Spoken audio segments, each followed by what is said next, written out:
নমস্কার বন্ধুরা, সবাই কেমন আছেন? আশা করি সকলে ভালো, আমিও ভালো। তো আমি এখন বানাচ্ছি অনিয়ন চাটনি।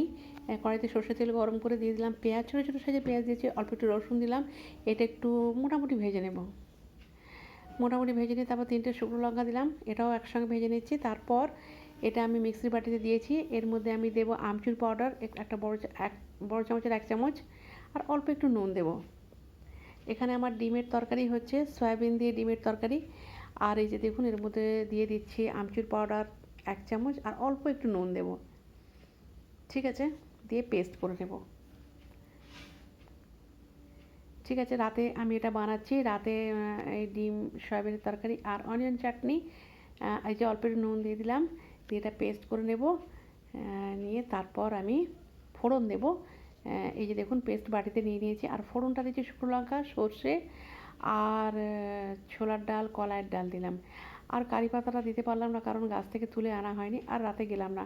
যদি বাড়ির মধ্যেই গাছ আছে, তো সেইটা কারি পাতা ছাড়াই ফোড়নটা বানালাম, দিয়ে দিলাম, দিয়ে মিশিয়ে নিচ্ছে। এই যে দেখুন,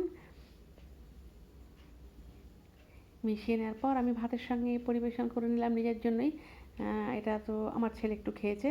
তো আমার কেমন হয়েছে অনিয়ন চাটনি জানাবেন।